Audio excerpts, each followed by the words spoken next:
Emerson. I'm part of Emerson powerlifting, and I'm going to take you through a chest and shoulders day here at Crunch Fitness and a prep for powerlifting meet. My name's Matson. I'm a first-year master's of data science at Michigan State. My favorite lift is probably squat right now, just because it goes the best. I kind of started powerlifting. I really got into it because there was a meet right after my sophomore year, kind of in the summer. It was in June, and I decided I really wanted to compete after seeing some other club members who had competed and kind of talk about their experiences with that, and that really kind of made me want to also go through that and experience that. Start! Press! And honestly, I had just been going to the gym for a couple years. It became kind of like my escape, kind of like my stress relief for a while. So I just been going to the gym regularly. But when I came to Michigan State, I went to participation, and the president of the powerlifting club was up on a table with a flag and pointed me out and said, "You gotta join." I said, "Okay." So, 4 months later, I'm signing up for a meet, and 4 months after that, I'm on the platform. So.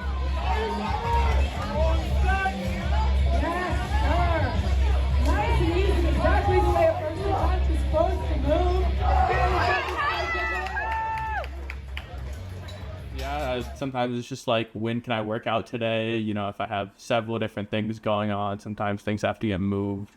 Obviously, homework deadlines, project deadlines, sometimes things get moved around.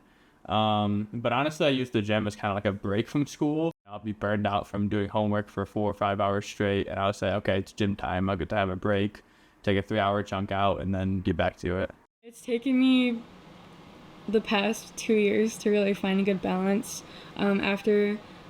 For my first meet when I was in prep, I really made it a priority to be in the gym, and it was nice because at that point in my major, I was in demanding and difficult classes, but I kind of had the ability to work out on campus and then also work on my homework and stuff at campus. But now that I live off campus, it's definitely tougher. I don't want to be paying $40 for parking to sit on campus all day. So I definitely make homework my priority and kind of studying, but I'll get what needs to be done that day done, and then I kind of have a little bit of time to dedicate to the gym. I like to start every upper body day with some band stretching. I don't know what these are called, but they really open up your chest, which is awesome for bench. It's kind of like mobility without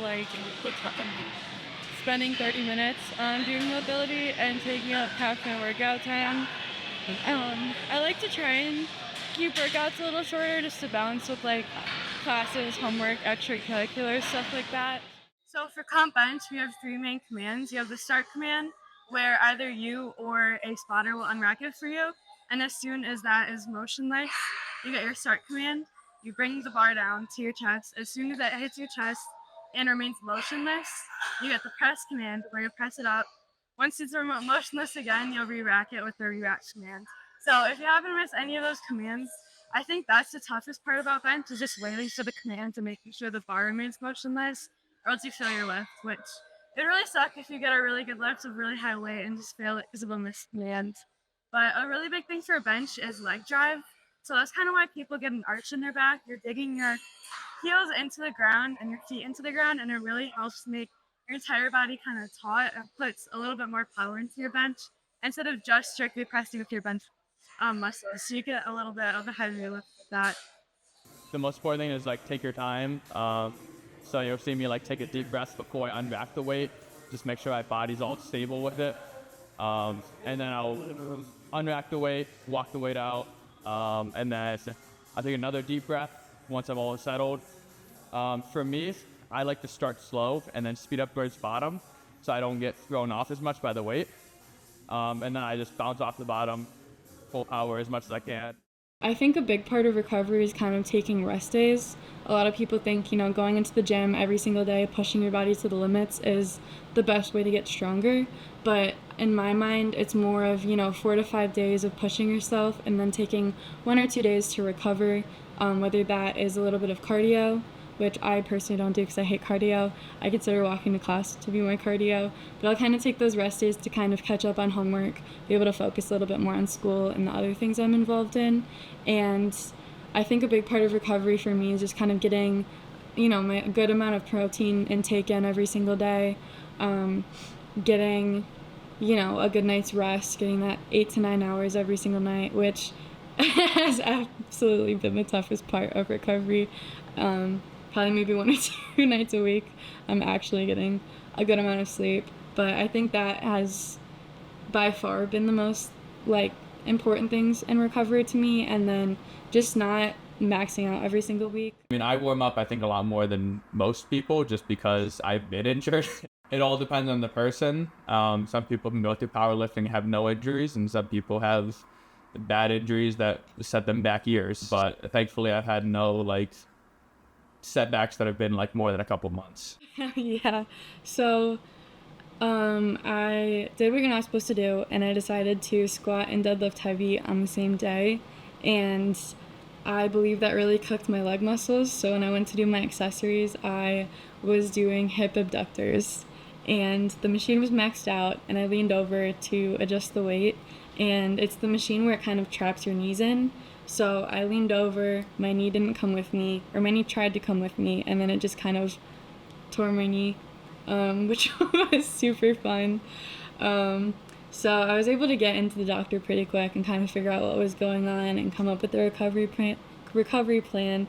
Unfortunately with that, I was on crutches for I think about a month, which really kind of stunted my plan for competing. I couldn't squat, deadlift, hit legs at all, and I was pretty much only working on one leg. And after I was able to get off crutches, I got off a month and a half before I was anticipated to, which was really nice that my leg kind of felt better so much quicker and my knee felt better. Kind of nice because I could really focus on my bench, so that skyrocketed a little bit, which was fun. But yeah, it was definitely a very frustrating time. It was really tough to see all the hard work I'd put myself through to get to where I was and kind of see that backtrack significantly. But it's also been very motivating because now I have something to work back to and then work past. When I came to Michigan State, I definitely didn't think I was just going to be competing in 7 months from right then and there. But powerlifting club, they got me all the resources on how to compete and told me everything about it.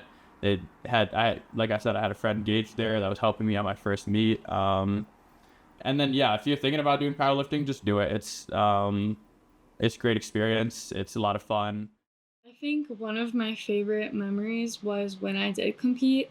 There were quite a few people from the club that came out to support us. I believe there were 4 or 5 of us from the club competing in that meet, and we had an whole army of other club members there to support us, put us through the meet, kind of really help us through our first meet, because for 3 of us, it was our first time competing.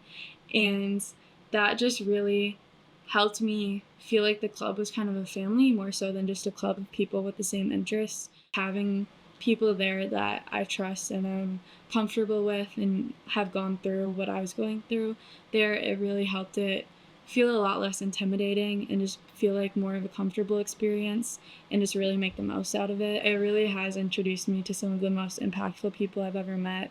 It's really inspired me to kind of work towards a bigger goal in the gym than just, staying in shape.